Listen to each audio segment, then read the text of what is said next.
No, when he saw Larry David in the Hamptons and he had a fight with. Dershowitz's Yeah, story. Oh, okay. He's literally told that story every single time he's been on the show. All right. I mean, fine. At least it's a celebrity-related story. It's somewhat, sort of appropriate for serious. I mean, but you're getting into arcane areas of constitutional law, and this is supposed to be the serious. I mean, okay, put it on the fucking YouTube channel. No problem with that. Well, I mean, and they're being. Speaking of the, and they're getting views. Yeah, people. Even the Shy Lee episode got like 2,500 views so far. Wow. Yeah. We need a fucking. Don't we want a clip from that one? Well, I'm not in the clip department. He's snorting about. They wanted you to so much more. Snorting about. There ain't no doubt in my mind. Danny. What are we? Anything particular we're talking about? Well, I don't know. You wanted to. Well, Clayton has a book. You wanted to come on the show. I guess we could talk about your movie that you're producing. He's here on the 3rd floor. Okay, but we'll probably start with Clayton's book. Yes, we'll talk about the movie. We'll get to that, but first we'll talk about Clayton's book. Sure. I thought you just come on the show. Hello, Claytonius. Happy to have you. My man, Clayton Fletcher. Ray. My. Nice to see you. You too. Hello, Claytonius. You never met Clayton before? No, I never met. See him on Facebook. Yeah, we're Facebook buds for sure. Okay, whenever we're ready, whenever you're ready, Nicole, just let me know. I'll give you a couple minutes to settle in. All right. Can I use the bathroom? Yeah, there's a bathroom right over there. Around here? Yeah, Right just around the corner, like inside. Yeah. Yeah, we talk about the movie, talk about Aruba. We can't talk about. Ray doesn't ever want to talk about interesting shit like all the chicks. I want to talk about some of the hate mail I'm getting. Oh, we talk We'll about get that. to that. We'll get to that. I do want to give. I can talk about Poussoir if you want. I'm not hooking up like I used to in my 20s. Well, nobody could possibly. I don't have time. Nobody could possibly live up to that. I'm busy. Hair looks good, Dan. Thank you. Look at that. Periel, doesn't Dan's hair look good? Yes. Oh, we could talk about that. That's Well, we have talked about it. I know, did? but We could now Ray readdress is it. here, and he's the one okay. who's responsible. Yes. I'd love to talk about Dan's hair. Well, first we'll get to the ROI of LOL and some Clayton stuff, and we'll get to all that stuff. Mickey Fightin. You guys have no idea what is going on. I have an idea because I see it. I just don't. It's not coming at me, but I certainly see it on other people's feeds.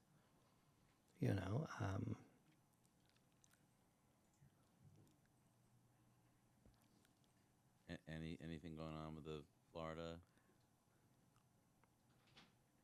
Well, listen. If they can't find any Florida account, then great, forget it. We'll set it up with somebody else. I'm gonna put down the phone again. Okay, cameras too?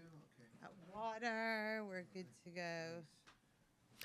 Okay, Nicole, whenever you let me know when we're ready. Clayton, could you just scooch back to where your seat was over to your left a little bit, just because there's a camera right behind you. Oh, It's not okay. Dan. Clayton looks like Ray Davies, the lead singer of the Kinks. I saw the Kings Actually in heard London. that. I Before. think for me, I Oh, think. Ah, but if you look up Ray Just Davies, like a little bit more, please. To the this way? left. Yeah, thank you. Okay, sure. Already If- causing trouble. if you Google Ray Davies, I think you'll find. Yeah, I saw it. I remember we did this. Yeah. How do I turn this down a little? That knob This there one? should. Where's the this? volume. Maybe this one? Whichever one. Yeah, you that one want should it be to. yours. Oh yeah. Check. if you don't want to, you technically don't need to wear those because we're not watching anything. Tell me that ain't Clayton Fletcher. Yeah, see? that's See? totally. It's a strong resemblance. It is, yeah. I don't really understand why any of you have headphones on. To be honest. I don't know. I like to feel like I'm, like I'm in the studio recording. We're doing record. Could you let me? We're not watching anything, and we're sitting right next to each other. We look cool on camera, though, with the headphones. It does make everything a little louder, which is nice. Nicole, Yeah. whenever. I mean, are we losing? let me know our when you're ready. hearing? Yeah, you're good. This is Live from the Table, the official podcast of the world-famous Comedy Cellar, coming at you on Sirius XM 99, Raw Comedy, formerly Raw Dog, and wherever your podcasts are available. And we're on YouTube, too. This is Dan Naturman, comedian and regular co-host of Live from the Table. I'm here with Periel Aschenbrand, our producer.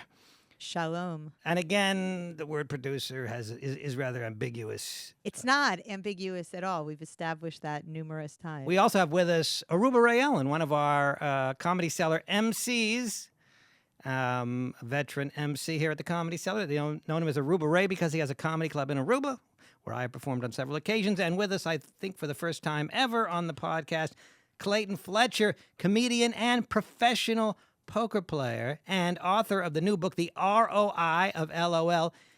If you're not watching us on YouTube, picture Ray Davies from the Kinks, the lead singer of the Kinks. That is what Clayton Fletcher looks like. I'm just going to take it as a compliment. I'm just going to say that guy's hot, so I'll take it. Well, he's kind of cool looking, All right. but it's hard to dissociate his looks from the fact that he's a famous rock star. Right. And so I am not. it's hard to yeah, you're not, Yeah. but at the same time, you are a pro blackjack, rather a pro poker player. So tell us about the ROI of LOL. That's ROI, I guess, means return on investment. That's right. Yeah. And LOL, of course, means laugh out loud. So what about it? What can you tell us about the ROI of LOL? So first thing I want everyone to know about my new book is it has nothing to do with poker. But that's what Dan knows about me, is that I'm a poker player. This book is about teaching business people how to use comedy skills at work. And using sort of a gambler's perspective on it. Of course. Yeah, there you go. Tie it in. So tell us, and by the way, you co-wrote it with a fellow goes by the name, I'm looking at the cover here, of Steve Cody. Yeah, Steve Cody's a CEO. He's got a PR firm here in New York City called Peppercom. And he and I have been training business people at his company and other companies together for like 15 years now. And then we finally decided, it's time to write a book about this work we're doing. Because the problem, as you well know, Dan, is there just aren't enough comedians. Obviously. By the way, Gary Goldman, speaking of comedians, he says, and this is the blurb on the back of the book, Clayton Fletcher is an outstanding comedian and teacher. I cannot think of anyone better suited to teach you how to make your home or workplace funnier and happier. No indication that he actually read the book from that blurb. but Gary's not endorsing the book at all. He does not endorse the book. He just endorsed me personally. Well, that's what I find with a lot of these books, because the truth is I asked for blurbs for I wrote a book, I Respiro Before COVID, a novel available on Amazon. Wonderful book. Ray claims to have read it. I don't know that that's true. I don't believe it. Excellent book. But Periel has read it. That I know. You believe me. I believe you, yes. Now, I am a poker player, and I think he's lying and she's telling the truth. But Claytonius, the thing about blurbs is most people don't read the book they're blurbing. They just don't have time. Doesn't matter. Now, I asked Jim Gaffigan for a blurb. Now, I'm not saying you didn't read it, but an hour later, I got a blurb. Yeah. So no, it doesn't maybe matter. That's not the point of blurbs. Yeah, what's Nobody the point? gives a the point of blurbs is to help sell the book. The fact that you've actually read the book is immaterial. All right, but true or false, nobody that blurbs, I mean, like half of them don't read the book. I read the book. You didn't ask me But yeah, for a you blurb. didn't but- blurb me, yeah. I would say more than half. Yeah, more than half don't. But read. they write a blurb that's sort of like, this guy, I love this guy, he's funny. Yeah. Yeah. But damn, think about it. You're asking for blurbs from the people that are the busiest. Right. See, I read the book. Periel read the book. You didn't ask us for no blurb. You didn't Well- care about you wanted super famous people blurbs. That's right. And they're too busy And that to read didn't- your book. And that didn't help sell it either. However, but like I said, available on Amazon.com. It's called I Respiro Before COVID. It's a novel taking place in the comedy world, but we're not here to talk about that. We're here to talk about, tell us about how corporations can use LOL to increase their ROI. Yeah, very good. I break it down into stand-up, improv, and sketch, right? So the different skills that you learn from doing these different kinds of things and how they can help your company. It's not really about trying to make business people, comedians, but they can learn to be more engaging, more charismatic, improves presentation skills, corporate culture, and all that stuff. So in the first half of the book, I'm explaining how these things work in our world in comedy, right? And then in the second half of the book, the businessman kind of takes over the wheel and says how he uses these same skills in business. So you're saying that for a corporate person or a businessman to be able to be funny with clients, is that the gist of? Yeah, with clients, with his or her employees, with with whoever. And when it comes to like sketch, for example, a lot of companies basically do little sketches in their TV commercials nowadays. I mean, that's, if you watch the Super Bowl, each company is trying to be funnier than the next one. A lot of times it kind of falls flat. So what I try to do is the same thing we do in stand-up, try to teach them how to be authentic, tell your real story and like what's really going on with you, and don't just try to say something because you think it's funny. Probably the worst advice business people have ever been given is when you do a speech, you should open with a joke. Right? They always say, yeah, start with a joke. And so these guys get up there in their suit and tie and they're like, 3 guys walk into a bar. And it just, it's like, okay, whatever, dude. We could have read that on the internet. This is more about, being honest and tapping into, what's really going on with you or your company or your home life, whatever the case may be. By the way, speaking of humor, one of the most well-known commercials over the past decade has been the Geico commercials, right? They were doing the caveman. That was Geico, right? Yeah, yeah. Now, it didn't say anything about insurance, but we all remember the caveman. Yeah. And because it was fun. I think they even made a sitcom. They did make a sitcom, yeah. Very short-lived, by the way, that sitcom. Yeah. Well, in any case, a The sitcom, caveman- a sitcom based on a commercial is probably not going to last. Right, yeah. But would that be an example of using LOL for increasing ROI? Yeah, of course. I mean, and we did a ton of research for the book. I mean, there's all kinds of studies out there, like employees are more engaged at work. They're less likely to quit their jobs. They don't value salary, number one. They actually put purpose before salary, like especially like millennials and Gen Z in the workplace now. They're not looking for just, which company's going to pay me the most. Of course, that's important. But what's more important to them is like they want to be in a happy place with people they like to be around, especially if they have to go to the office, which more and more companies are doing now.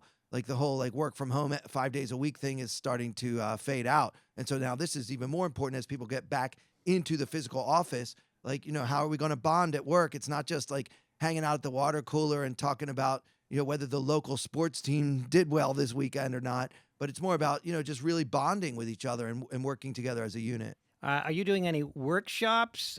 Because that's sort of a natural, would be a natural derivative of this book, would be for you to conduct workshops for corporate people. For sure. And I've done, hundreds over the years of these type of corporate workshops with Steve Cody, sometimes without Steve Cody or different people from his company. And so we kind of like made our mark as like, there were a lot of companies that were doing improv and they would just kind of have like, I don't know, like some improv group come and like kind of make them be silly for a few hours and then we kind of forget it. But what we do is we develop a program where like you actually learn the skills that comedians know, whether it's stand-up, improv, or sketch, and how to use those same skills at work. So it's not really so much like something you do once for fun, but more like how do you incorporate these ideas and these concepts and these, tenets of comedy, if you will, into the workplace. So, that's what the book is about. And we talk about different companies that we worked with in doing this type of training and when it went good and when it went bad and why. And, you learn from the failures too.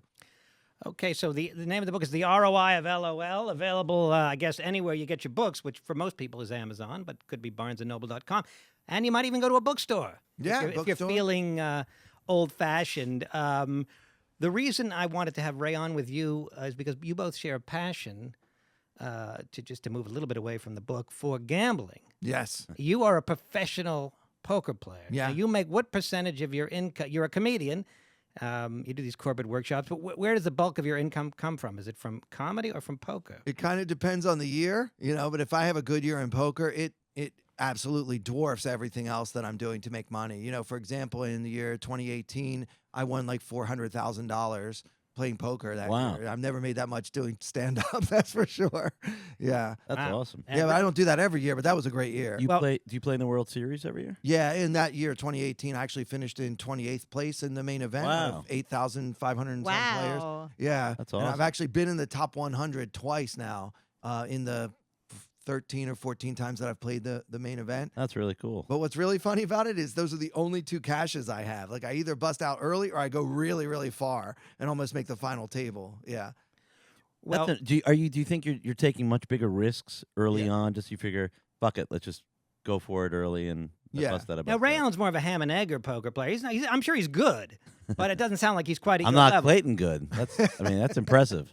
And Coming 28th in the World Series is a big deal. now, just you hear a lot about like poker is a game of skill. It's not gambling per se because there's skill involved. How true is that? Yeah, it's very true in the long term, okay? Like over the course of a year, like I've never had a losing year in poker. I've been playing poker professionally for 17, 18 years now. I've never had a whole year where I lost, but I certainly had a day or a week or even a month where things didn't go my way. So it's in the short term, luck is very important. In the long term, it doesn't matter at all.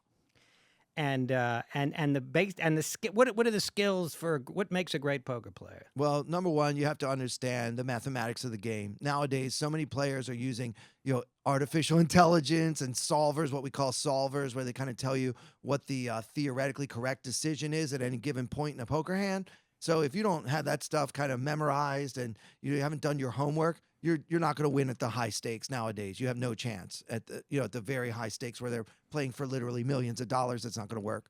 But in the lower stakes, that's less important. And what becomes more important is just kind of figuring out who's lying and who's telling the truth, reading people's body language, maybe using your LOL skills to get them laughing a little bit so that you can loosen them up and maybe get them to reveal some information about their With hand. due respect, we've moved off the book. I'm sorry. I just turned that upside down now. But Clayton, if we can get in our time machine and move back to the 90s to a movie called Rounders, Yeah. which was I enjoyed it. I mean, maybe a poker player would have thought it was ridiculous. There's a scene where Matt Damon figures out that John Malkovich, every time he's got a losing hand, he takes an Oreo and he splits it His apart. tell was that he would like listen to an Oreo cookie. Do you remember that? Yeah. I mean, this is one of my all-time favorite movies. Well, on a scale of 1 to 10, 10 being complete horseshit and 1 being 10 should be complete reality and 1 being complete horseshit. Where would you put that element of the movie? I mean, with all due respect to Brian Koppelman, my he was the friend and the screenwriter. screenwriter. Yeah, I don't want to say anything, but he even would admit today that is a Hollywood, device. But there are things that people do. I'll give you guys an example. An amateur player is going to stare at the flop, which is when they deal 3 cards face up all at once, and that really tells you how strong of a hand you have in all likelihood for the rest of the hand. So when that flop comes out, I don't watch it. I watch the amateurs at my table, and I get reactions. They don't realize they're being watched because they're so eager to see what those 3 cards are. So they're looking at the flop, and I'm looking at them. And most amateurs, if they have nothing, they're just going to stare at it and try to figure out how the hell can I create a winner out of this hand. But say you have like 2 5s in your hand, and now a third 5 comes on the flop. It's That's almost a good hand. You have 3 of a kind. and it's almost like looking at the sun. They're going to look away and try to play it cool. And I'm not looking at that. That's not. Oh, yeah. okay, interesting. So I pick up on little mannerisms, things like that, or breathing patterns. And especially if I can get a baseline for somebody, like we're just having a casual conversation, maybe while they're dealing the cards. Hey, where are you from? Oh yeah, how long you been playing poker? Stuff like that. Just kind of like being casual, like almost like doing crowd work or whatever, right? Well, now when the millions are on the line, I'm going to have an advantage because I've learned what your baseline looks like, and hopefully I've paid enough attention to you in the last 7, 8, 10 hours we've been playing that I now know what you're like when you have it and when you don't. It won't be as simple as just like chomping on an Oreo cookie if you're bluffing, but a lot of players do have certain things you can look for. But those are the amateurs. What about some of the professional tells that you've come across in your career? Right. So most of us that have played for a long time and we've done well, we've learned how to hide our tells. And my secret is I know what my tells are. Right. So, for example, if one of my tells happens to be that I stare at the flop when I don't have anything, sometimes before the flop even comes out, when the dealer's getting the cards ready, I say to myself, no matter what it is, I'm going to stare at it. And what that'll do for me is I don't have to like do something that's unnatural for me. I just intentionally do that same thing at other times so that even if you are studying the hell out of me, the information you're getting is not going to be useful to you at all. Now, Ray, when you play, it's just like you don't. Do you do any of this shit? I just look to see what snacks are available in the casino, and maybe chat up the waitress, say hey to her, Order another drink. yeah, say something cute like if she says you need anything, I go, yeah, better cards, something like that. No, a lot of what Clayton is saying, yes, I do as well. I mean, he's a far superior player than I, and I don't play. I used to play a lot more. What's interesting is I play in a game here in New York with because Brian Koppelman did Rounders, and he also did the show Billions that just wrapped up. Yep. Yes. And I play in a game with a bunch of the actors from Billions. No one plays at the same skill level that Clayton is I describing. can't but get it's a fun invited. game. I can't get Great invited to that game. Now- I keep now- trying. You would not be invited. You would Yeah. not be No. allowed near the building. Now, this is a question for both you and Ray because you brought up celebrities, but this can apply to anybody with a big net worth. How does that affect if you're worth hundreds of millions of dollars? This game doesn't really mean anything to you in terms of your money. Does that affect how you're going to react? You know, somebody that's fucking broke, you know, they're nervous. It's important. This is a huge thing that we do at the table. Like as soon as somebody sits down, I try to evaluate, you know, is this player like a satellite winner? So a satellite is a small stakes tournament where the prize is a buy-in to the larger stakes tournament. And so especially like a big tournament like the World Series main event, there are going to be a lot of satellite winners in there. And for those players, just cashing, it's a $10,000 buy-in. Maybe they got in for like $100 or $1,000 even. So if they cash in that tournament, their ROI is going to be huge. I'm sorry, use it. Well, you know, I I'm warned you sorry, about that. Sorry about that. I apologize.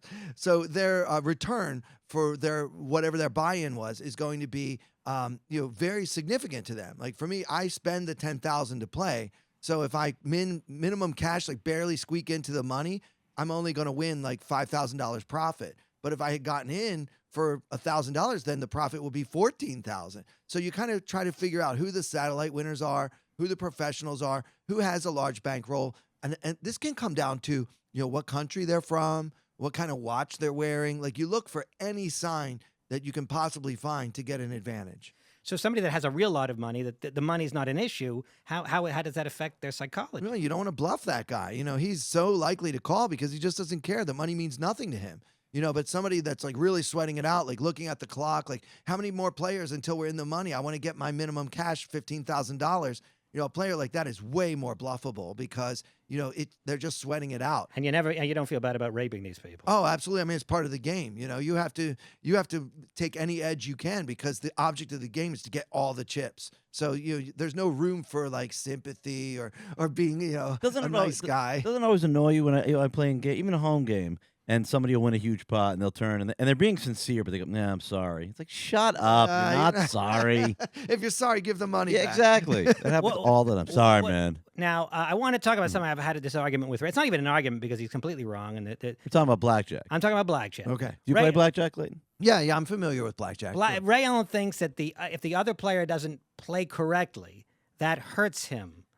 And so he'll get angry if another player hits when he should have not hit, or doesn't hit when he should hit. But let's be clear. Yeah. Let's be clear, And- Daniel. Yeah. And that is, if you are paying attention to the cards that are coming out, another player can make the wrong move. Yeah, they can make the wrong move for him, No, but no, it no. doesn't affect you. If there are a certain number of tens or aces that are remaining in the deck, then if you're paying attention to these things, then there's a time that you should not hit your hand. Yeah, And that for can him. affect- But it affects you. But it could affect you It's equally as likely to help you as to hurt you. The mathematics have been done over and over and over again.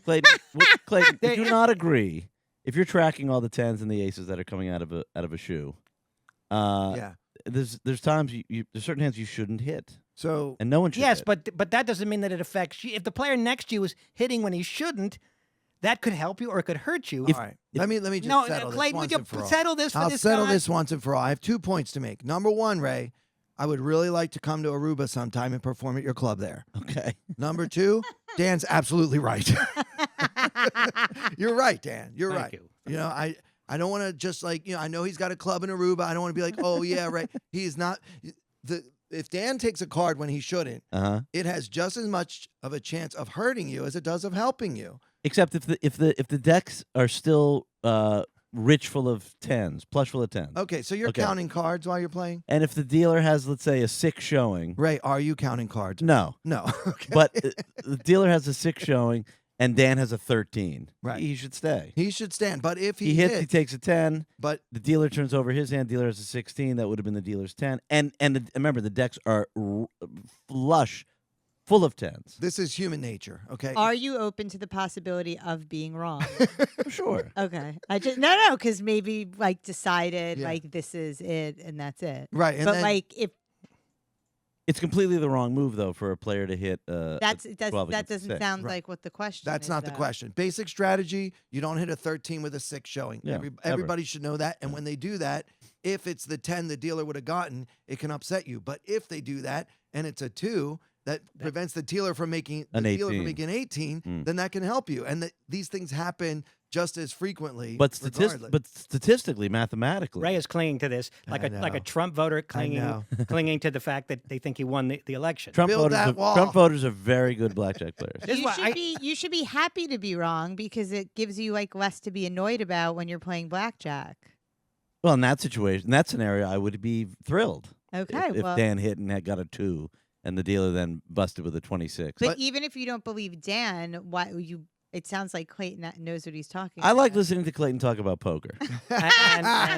well, I'm glad. I hope, Ray, that you can finally. But this just shows you confirmation bias at work. Ray will rant about these idiots that believe that that 9/11's the government conspiracy, but he's believing something equally as absurd. Well, it's human nature to try to protect yourself from bad things, right? It's like losing hurts more than winning feels good, right? So he remembers all the Yeah, time somebody it took. does. Yeah. Yeah, it does. It hurts a lot more. Like when you feel good, when you win, you feel good. You're like, wow, that was great. I had a great day. But when you bust out of the main event, that's like the worst day of the year. It's painful. Although what's interesting, I probably do remember better, let's say, great relationships that I've had with women as opposed to the ones who had totally like broke my heart or dumped me.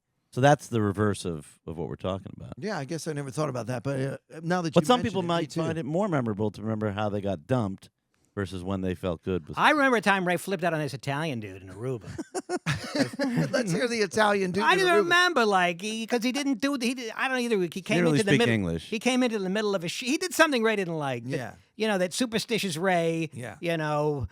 He came into the middle of his shoe, or Ray was on a streak, and the guy, I don't know what he did. He coughed. These gamblers with their ridiculous superstitions. The blackjack players are probably the most superstitious of all. Don't sit on my left in the middle of the Really? shoe, and don't do this. And why did you hit that 13 when the dealer had to think? It's all this superstition. It actually doesn't affect the odds of you winning this hand or not. It just doesn't. But because we remember the times when the guy hit his stupid 13 and it ruined everything for everybody. The dealer would have busted if this stupid Italian jerk just wouldn't have hit the 13, right? You See, remember Clayton that. knows what I'm talking about. Yeah. No, Okay, he knows about your confirmation bias. That's what it is. And- It sounds like that poker players are the intellectuals, the intelligentsia Well, of the gambling And, community. then there's- and that's the problem, by the way, why I started playing less poker is because I used to play it every night, Yeah. and then I just started to get more and more impatient because you get tired of not having cards to play. Yeah. And I'm just like, eh. One of the key skills of poker is like Patience. waiting. You got to wait for the right spot. If you're going to make your move, you got to make your move at the right time. It's so important. And for some people that are used to games like craps or blackjack, where you kind of get an outcome like every 10 seconds or Yeah. whatever, they're not patient enough to like just chill and be like, well, if the strategy is to fold literally everything for the next hour, unless I have like a tremendously powerful hand, then I'm going to be able to do that. Not everyone is actually capable of doing it. Yeah, there was one guy we played, he was like a semi-pro poker player in a home game.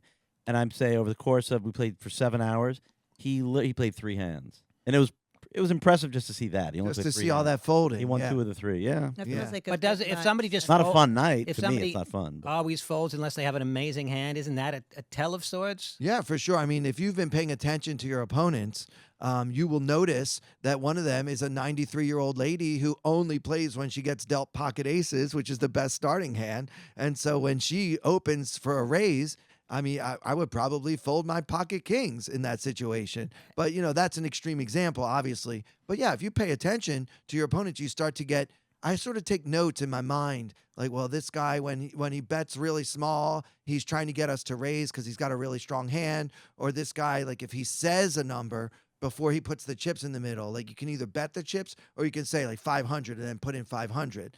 And maybe one means one thing, but when he does it the other way, it means something else. I'm taking all these mental notes. And then the crazy thing about tournaments is once you got the whole table figured out, they'll come and grab you and say, okay, Clayton, we have to move you to another table because this other table just broke. And so then you have to do it all over again at a whole new Yeah. table. It's very Well, frustrating. And by the way, that guy that I mentioned who played 3 hands in 7 hours, he could have been bluffing on on some of his hands, we didn't necessarily see what cards he had. Well, if you want to bluff, a good strategy is to fold everything for 3 hours first, and then Right. when you bluff, people are going to be like, "Oh, wow, he must really have it now." Do Yeah, you sure. do you count when you do play blackjack? Yeah, so if you're going to play blackjack, the only way to make money in the long run is to be a card counter. And there's a lot of websites and stuff you can Google, like how to learn how to count cards. You don't actually have to know exactly how many tens are left in the deck, how many aces, and how many low cards. But you're kind of you're sort of estimating based on how much of the deck has gone and all that stuff. And it's a lot of work. It does take, to me, the fun out of playing blackjack. I mean, blackjack's kind of like a carnival game. Right. I mean, it's like, which way is it going to go? And then if you're counting cards, you're only able to get maybe like a 1.5% advantage. And if you play perfect basic strategy, the casino has about a 2% advantage. So you're flipping the advantage to slightly in your favor when it used to be slightly in the house's favor. But honestly, if you play blackjack all day, if you don't keep increasing your bets, you're probably going to be able to make your money last a while. It's not the worst game to play. That would be Keno or slots. But they do kick you out of the casino eventually if they think you're counting. Yeah, they have the, Yeah, I mean, they have the right to refuse service, just like here at the Comedy Cellar. They have the right to refuse service for people for any reason. It's a private concern. Yeah, it's a private concern. So they don't even have to tell you why you're being what we call backed off if you're a card counter. But yeah, I know plenty of card counters out there who, do it regularly. They don't play for that much money and they don't get, they don't get in trouble. It's really like these MIT blackjack teams like they write books about. That's where, bringing down Kevin the house. Spacey. Yeah. Why By the way, did I can't you mention count cards? Did I mention Gnome's not here? I don't know if I mentioned that, but Gnome's not here. Yeah, normally I say at the top of the episode if Gnome's not here, I say Gnome's not here. I guess everybody's. Well, if you're seeing us on YouTube, you figured it out. If you're listening to us on the radio, You probably you also probably figured out. figured out that Gnome is not here. You Very did pleasant say who is conversation. here. Pardon? It's a very pleasant conversation. Well, today. I hope you're not. You don't feel insulted. Gnome had some. He's doing 2 other podcasts today. One with us and Alan Dershowitz, and one with Somebody else. somebody else. But he So also- he and- didn't and- want to do and- 3 podcasts. A lot of podcasts. And he had a tea Oh, party. and also he doesn't like Ray. No. And he had a tea party. He had to Can you go blame to. him? Yeah, and he has kids that he. So Wait, why can't you count cards? How come you're not allowed to? And how would Well, somebody know you're counting cards? Well, Oh, that's a good question, Periel. yeah. Thank you, That's a Dan. good question. So the big key to knowing that someone's counting cards, like say somebody's betting like $10 a hand for like 45 minutes, and now the deck is almost to the end where they're going to have to reshuffle, and all of a sudden that same player that's been betting $10, now all of a sudden he bets 500.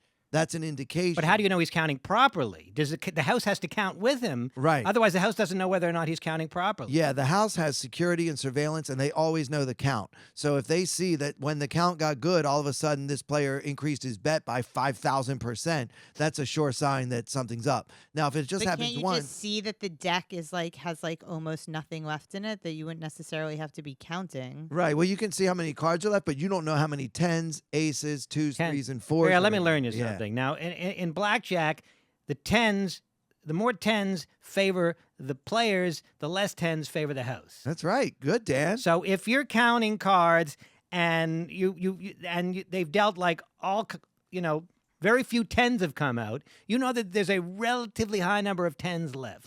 That favors the player. Therefore, you might increase your bet if you were counting. Now, there was a guy. I was once in a casino, and a guy, he knew that I was a comic, so he wanted to sit with me.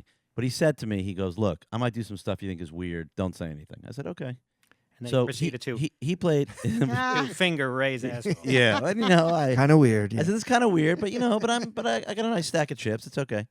So the guy, he's playing 3 hands. I'm playing 1, and he got them to raise the max bet from 500 to 1,000. So it's a 25 minimum, 1,000 maximum. So he's playing 3 hands. He's betting 25 a hand, and at certain times he popped it up to 1,000 a hand. At some points he split tens. Once in a blue moon, he took insurance, which typically These are all things we normally would never right, do. you would never do. And the whole time he was chatting, he was talking to the dealer, talking to the waiters, talking to the manager. He had this great patter going the whole time. It was really a Rain Man situation. So I followed everything he did. I just followed what he did. He walked out in under an hour. He had about 38,000. I made 11,000, and we both left. And it was obvious what he did. Yeah, I'm and, sure that. And they that should have kind- fired everybody who was working that night for even letting him bounce it up to $1,000 Yeah. max bet. Yeah. But it was But incredible did he? to watch. But He was did, absolutely did counting. his winning in some indirect way make the casino more money because people were coming over to the table? They Nah, think, it was slow the that cards night. are hot. I'm going to get in on this, and they're losing, but he's winning. I don't know. It was slow that night. They lost $49,000 between the two of us. They all should have been fired. But it was Yeah, great to watch. It was actually incredible to watch. Yeah. To see somebody talking like boom, boom, boom, boom, boom, and tracking all the cards. It was great. It's funny. People that don't really know that much about gambling will often ask poker players blackjack questions, because maybe they've seen like the movie, Kevin Spacey movie or whatever.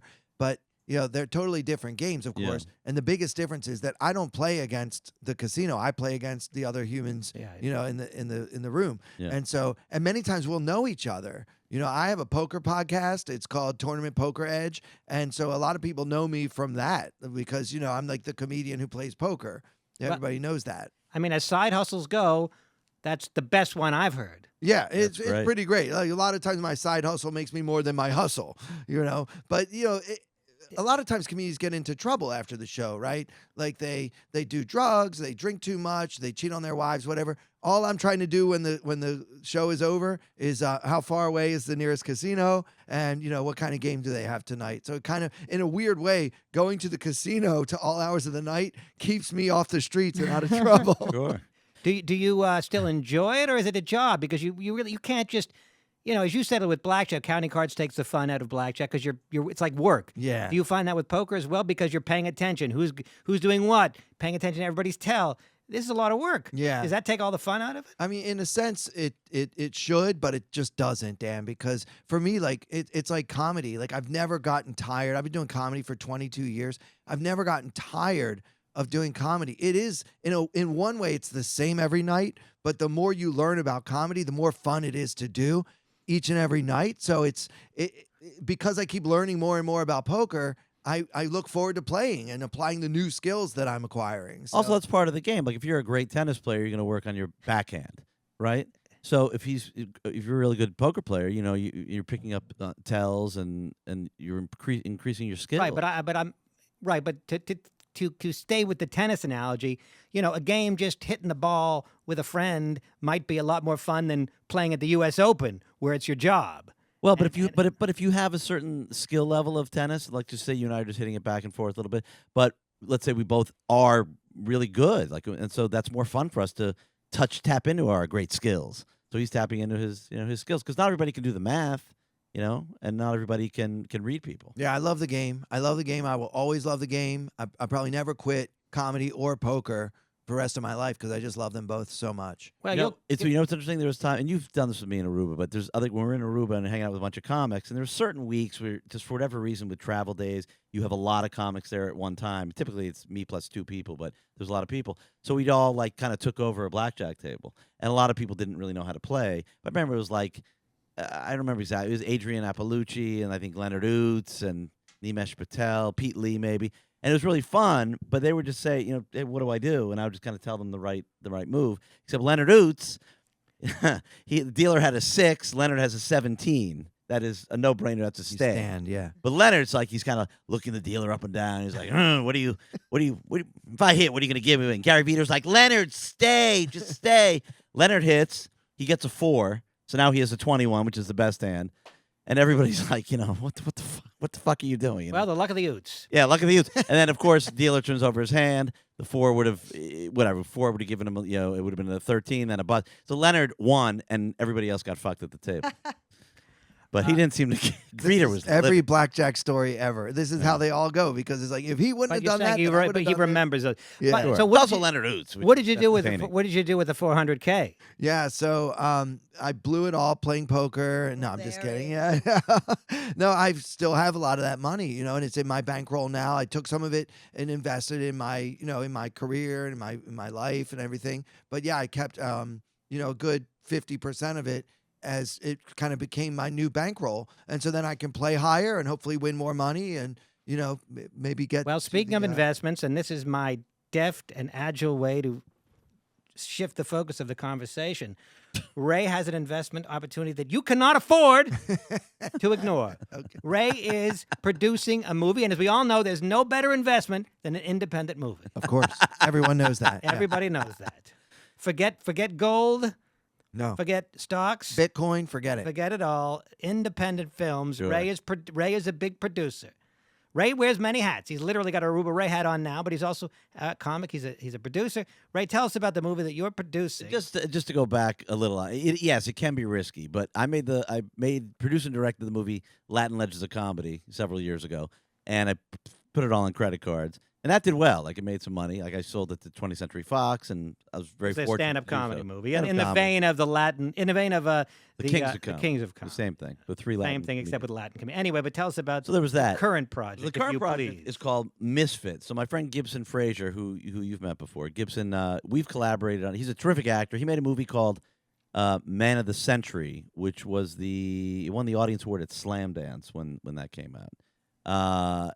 And that's a really fun film. So he's a terrific actor and writer. So he wrote this film, and it's about it's a coming of age comedy about a 13-year-old boy who finds the power in his dreams to overcome the obstacles of 8th grade. So it's a really great story for adolescents. And Gary Goldman says Ray Ellin is an amazing comic, and there's no. And teacher.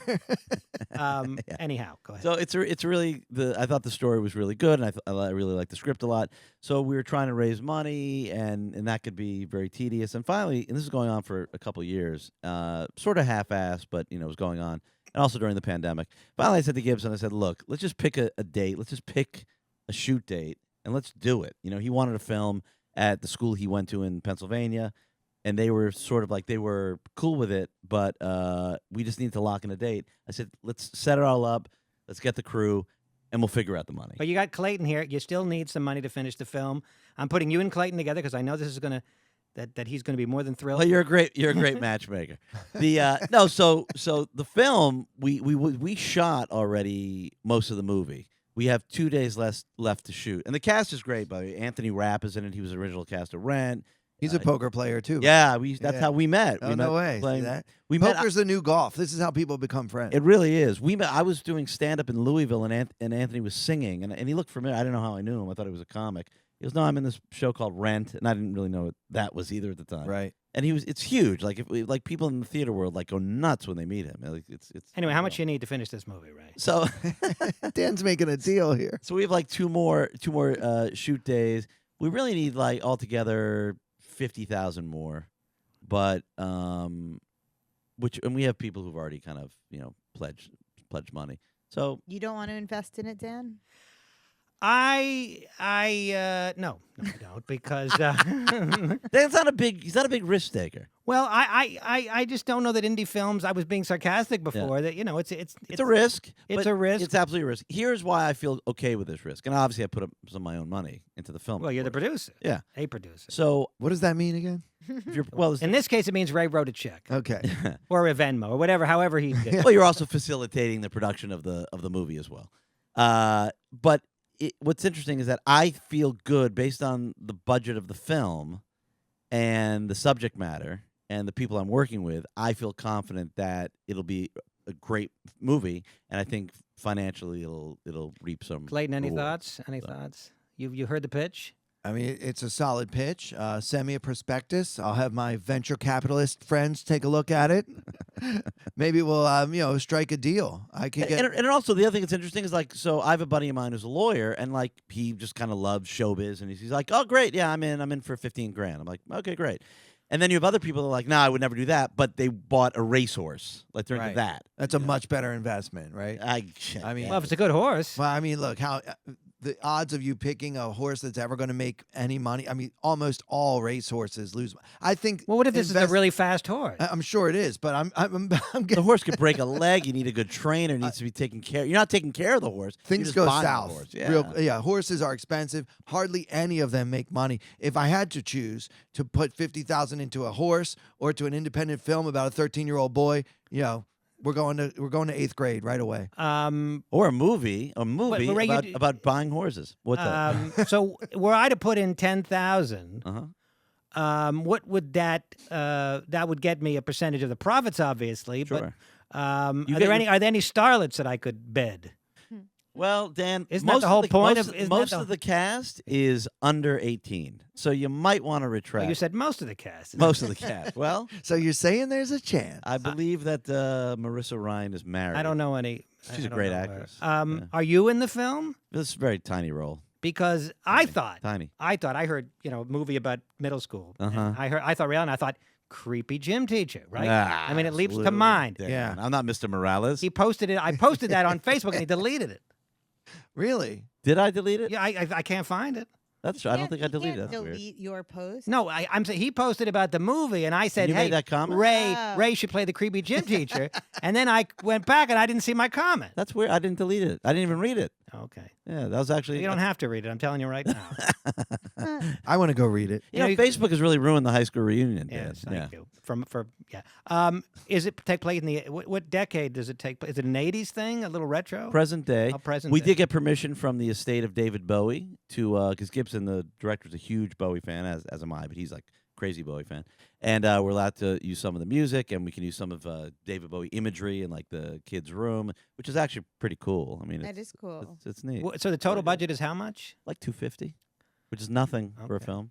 So how would a film like this How does it make money? make money? I'll give you a Yeah, hypothetical. Because the theaters, right? It's not going to probably get in many theaters. nowadays almost nothing Nowadays, does. nothing gets in the theater. Festivals. It's Something. about Yeah, festivals. festivals, and you sell it. Maybe sell it to a streamer.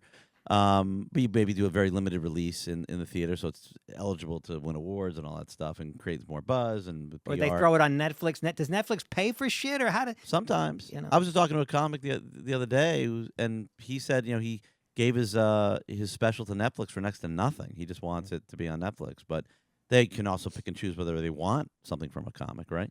So let's just say hypothetically, you sell the movie for more than what you make. You put in $50,000. You get your money back plus 20%. You get back your $50,000 plus 20%, so that would be another $10,000 on top of it, right?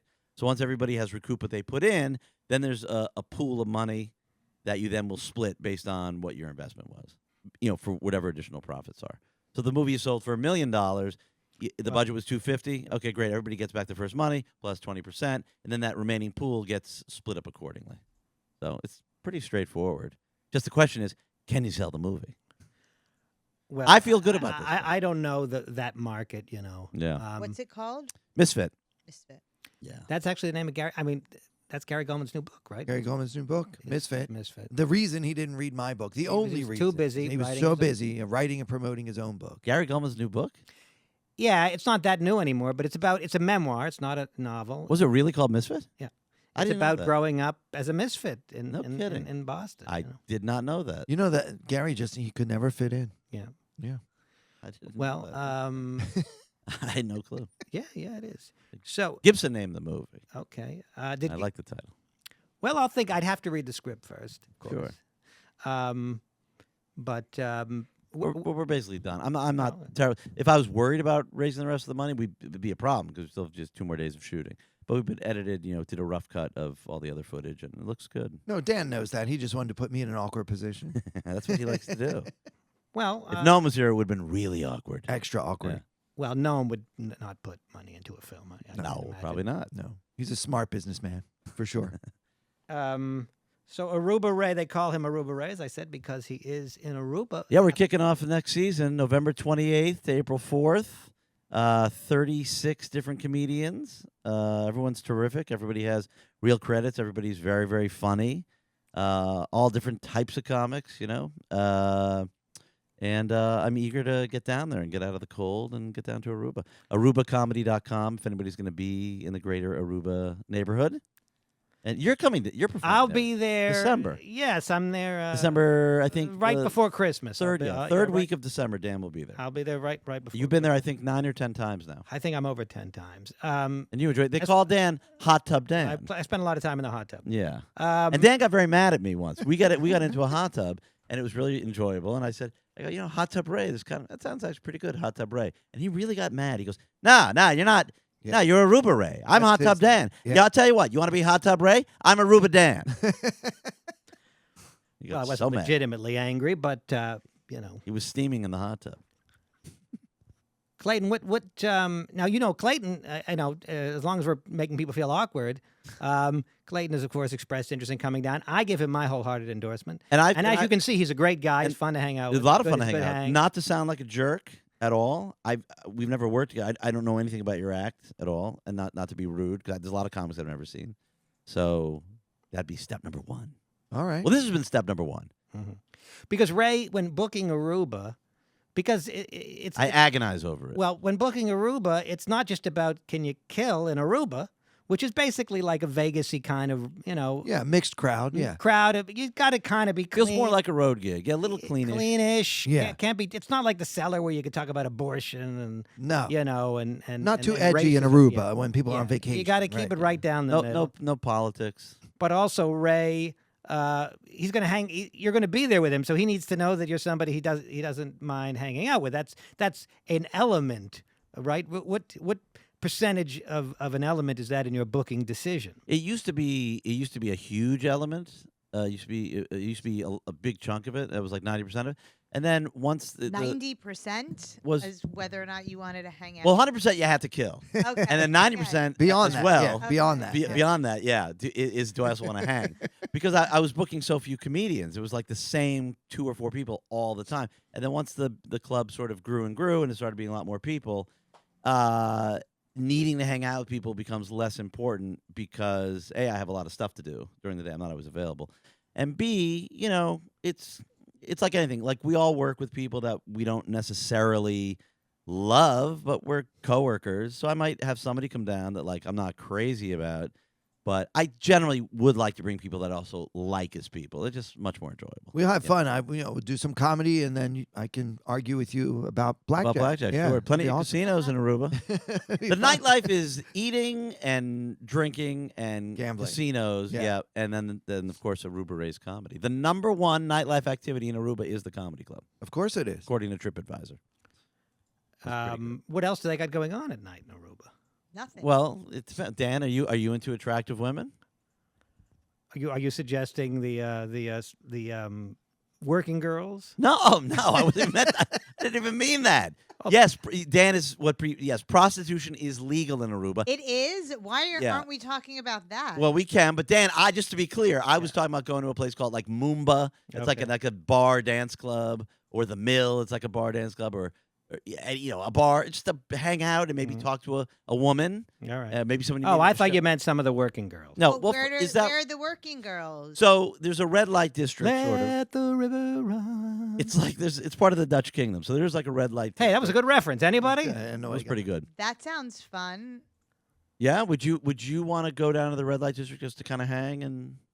Obviously. Women Yeah. love to see hookers. But What is this? there's I no don't strip understand. club. This is a thing. Strip clubs are illegal in Aruba. That's odd. Yeah, but Why? prostitution is legal. I don't know what the thought.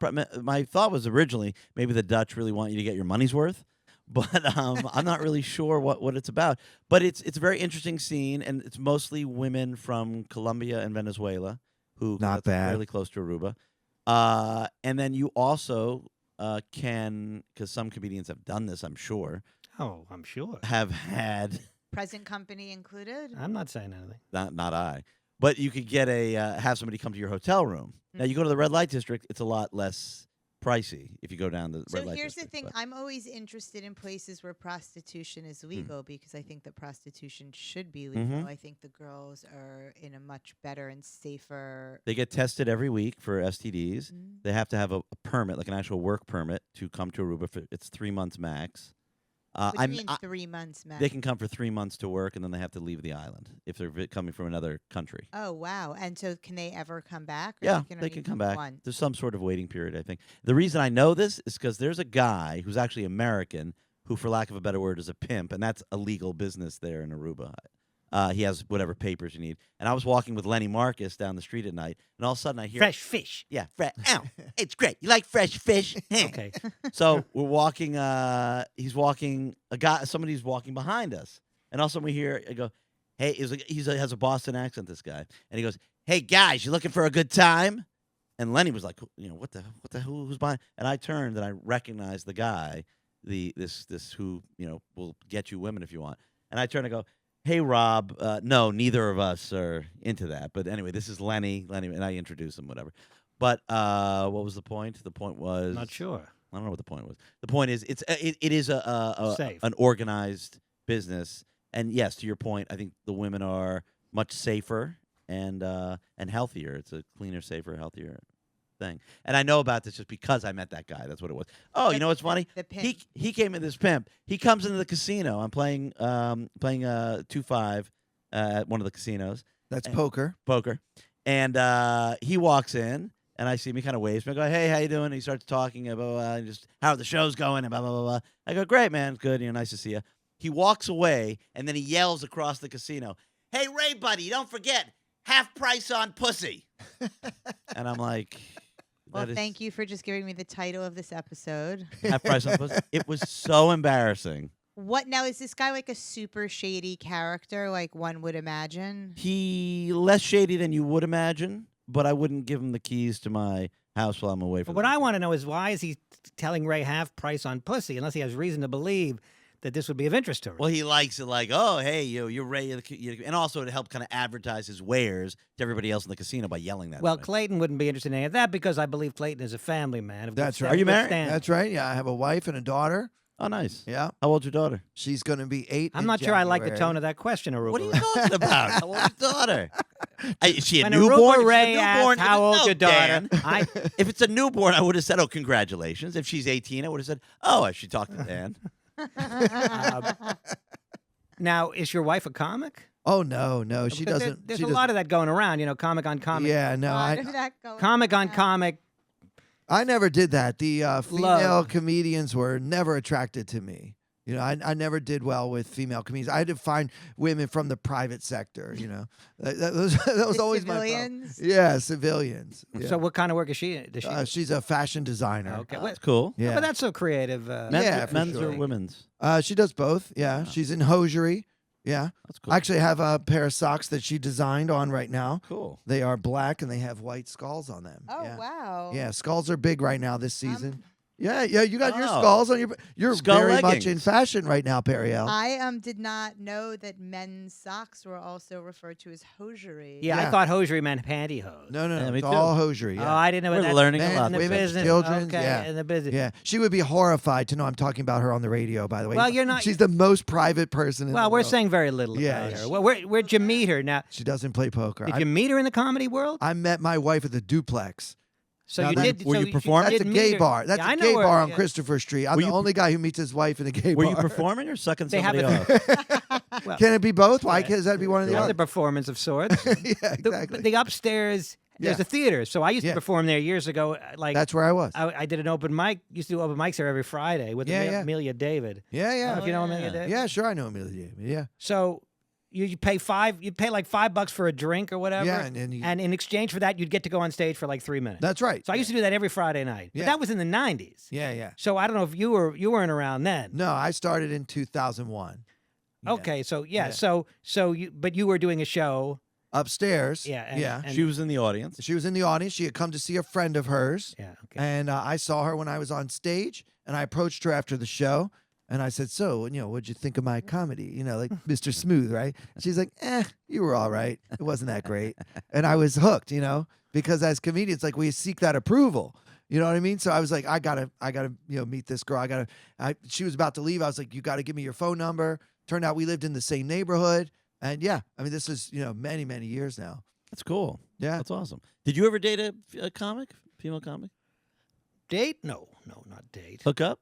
I might have done. Is that right? I might have done. Anyone we know? Is this anyone, a kiss and tell episode? anyone with a special No, on the Amazon or Chrissy Netflix? half Or? off episode.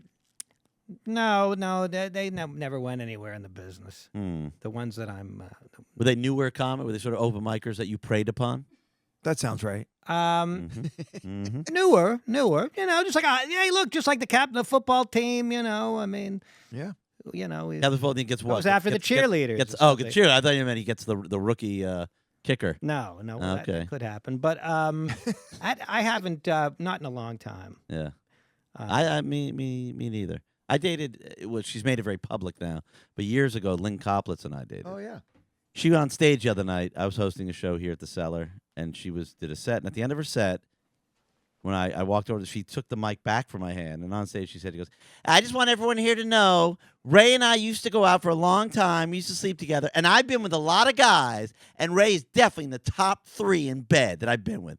I was complimentary, but it was so embarrassing, So embarrassed. That you had to say it on this Which is podcast. just how Yeah, that I have to retell it.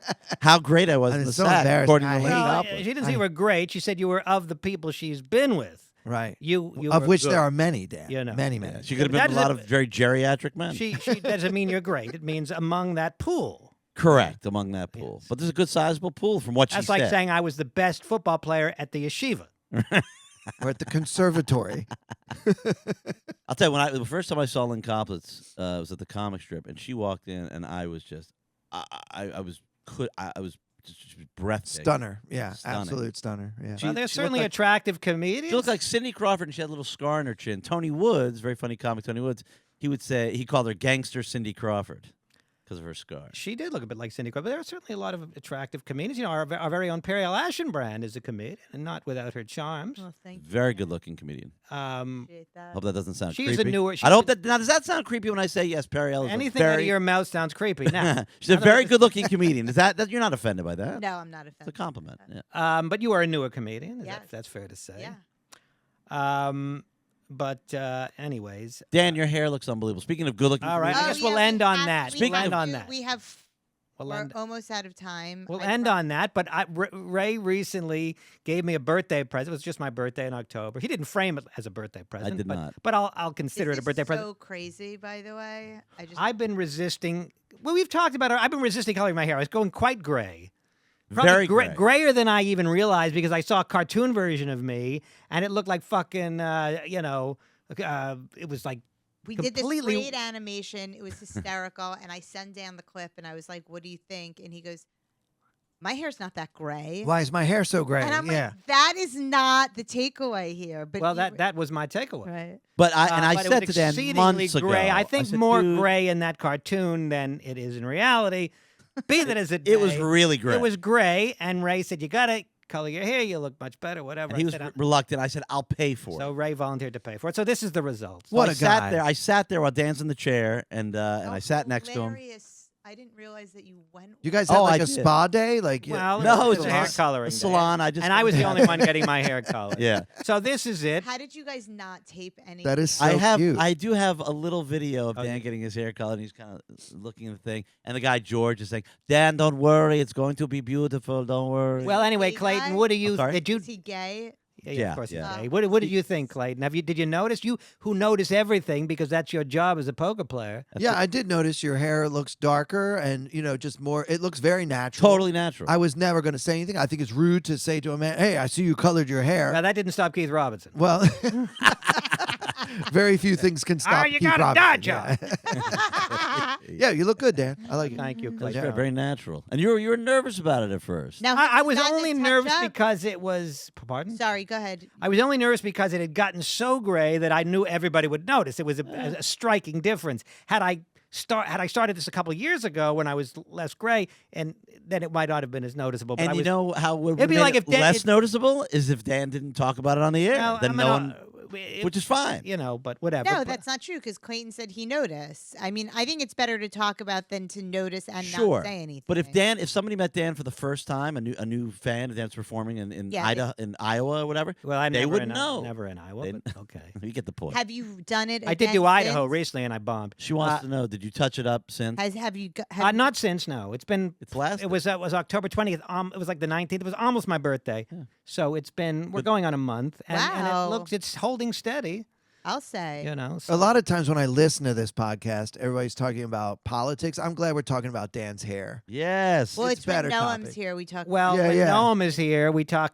The next episode we're doing is with Alan Dershowitz. Oh, yeah, I've heard So him on this podcast It's going to before. prove to be Very political, yeah. very political We're discussion. not going to be talking about getting pussy half off. You No, wanna be but talking you about know what? prostitution in Aruba. You might want to bring that up. The actually. third, I think Dershowitz. He doesn't want to talk about pussy, but I don't think he would mind talking about comedy. No, he loves likes talking comedy. about how- But- wait a but- second, but you know Noam you that can won't do allow those it. washes if you don't Yeah. want to spend money. Like they have, Well, I'm it's not- sure for men, you can just like It's buy not so a much the box, money as the time. You got to go down. You got to sit in that chair. Do it in the Jackie Mason accent though, Why? because it's funny. But why bringing up Jackie Mason? Gotta 'Cause be, it sounded gotta- like you were like a little. Oh, bit was it? You leaning got to sit in for the chair. With the thing. No, I can't just. It's got to come. I Colors your hair. Gives you a can't reach do it on around. request. It's got to. Why don't you? But Dan, think about it. Clayton Fletcher. Dan, I'm glad he does poker because Lord knows Oh, he doesn't make any money in comedy. but Dan, if you did it for 1 hour and it's lasting you a month, that's Yeah, a great ROI. Hey, it's a great ROI, Good and we ROI. got some LOLs, and it's an ROI. For sure. Will you go with him again? Are you going to pay for it again? Not so gonna pay Ray for Allen's it gonna pay for it again. for life. However, it's right next door to my apartment building, so I'll happily hang out. Oh, There was we had some Chinese food afterward. Words. That's right. That was That's quite nice. I quite like tasty. that. Hey, so you fun. guys had a nice little date. Yeah, we had Sounds a nice like little you spot. might be able to do this like once every 2 months. Yeah, maybe I would do it every 2 months. Salon in Szechuan. Oh, I like that. Yeah. Is that your new podcast with Dan? Yeah, you guys can podcast while Dan's getting his hair colored. Yeah, I like. Well, maybe So next fun time and we'll. And Szechuan is amazing. Okay. Thank you, Clayton Fletcher. A wonderful discussion. The ROI of LOL available wherever you get your books, which for most people is probably Amazon.com. But oddly enough, they opened up a new Barnes and Nobles on the Upper East. I was shocked. Wow. I live right on by there. That's right. 88th Yeah. Oh, you live near there? Yeah. 88th and 3rd, I think. Yeah, I actually did a book signing there with my Cool. co-author. We had a great turnout. People are. Well, I into was it. there. There's no chairs. No, it's not no that kind chair. of Barnes and Noble. This is the kind where you go in, you get your book, you leave. You know what? They might have opened it as well. Maybe they're trying to do a bigger online presence. So maybe they opened up the store almost to serve as like a billboard. Yeah, it You can could still be. Uh, buy books, but it's just a big I ad. like that there. And there's no bookstores. cafe. I mean, No. because like Right. I listen though. I'm it's walking like- around because I'm like, I have to meet my sister, but I'm early, so I figure I'll go to the Barnes and Noble, sit Still down, some and read a book. time. Yeah, no. No, Not I'm They don't walking want you around. hanging out. I'm walking around like a schmuck trying to find a seat. Yeah. I almost Remember complained. I when almost bookstores went. only sold books though. Like this. Yes, and then they expectation. became like places where you could sit there for 3 hours and not buy anything. And that probably wrecked their business model. No, because I think a lot of people did They buy. all I closed. think a lot of people did buy. They closed because of the internet, not because of the chairs. I think. I think Amazon did them in. Yes, I think it was Amazon, not the chairs. I think a lot of people did sit down and read and not buy, but a lot of people bought, and a lot of people sat down, read, and like, I'm going to finish this at home, and they bought the book. What's Clayton's website to get the book? ROILOL.com. That's good. And if you want to try your luck head to head with Clayton, you can see him at the World Series of Poker, I guess. Yeah. You know? So the book is The ROI of LOL. It's on HarperCollins. And so it's everywhere. It's in all the Barnes and Nobles around. Like if you don't want to support Amazon for any reason, you can do that. But I have a special coming out on Amazon Prime in January. It's called Middle Child Syndrome. Okay, well, unfortunately, we couldn't get to that today, Next time. but next time. My book, in case you're interested, I Respiro Before COVID, is a novel. It takes place in the world of comedy. I'm told some people say it's very good. Periel's a fan. Ray, I don't think he's read it, but he's... No, It's a great book. he has not read it. Here's my blurb. Dan wrote a great book. 0% read it. And Periel has 2 books out, 2 memoirs about her sexual coming of age. Not about my sexual coming of age. Well, it's but I called do The Only that. Bush I Trust Is My Own and On My Knees are the 2 titles of the book. I didn't know you had 2 books. That's 2 memoirs. They do Also sound like also HarperCollins. HarperCollins. The second one. The first one was Penguin. Those sound like sexual titles, though. They're a little bit sexual, but they're not like coming of age stories. Sorry, Dan. I mean, you haven't read either one of them. Yeah, Dan, talk about Well, reading. I would definitely read it if they were available in French translation. Like a Naturman. That's a pretty specific order. Well, I read most of my books in French just because I like to keep my French in shape. Okay, can we wrap this up? Okay, thank Oh. you, Aruba Ray Hey, Ellin. my book hasn't come out yet about my sexcapades with various whatever. No, my book hasn't come out yet. But please visit on Instagram Aruba Ray's Comedy or Ray Comedy or ArubaComedy.com. And if perchance you're in Aruba, come to the show. Sure. And if you want to get involved in a movie, And if you want to invest in Ray Allen's movie, you can email at podcast@comedycellar.com for questions, comments, suggestions, or offers to fund Ray's movie. We thank you. Thank you so much. Thank you to Nicole Lyons, our behind-the-scenes gal with the sound, working wonders with our sound. We'll see you next time. Bye-bye. thank you. That was fun. That was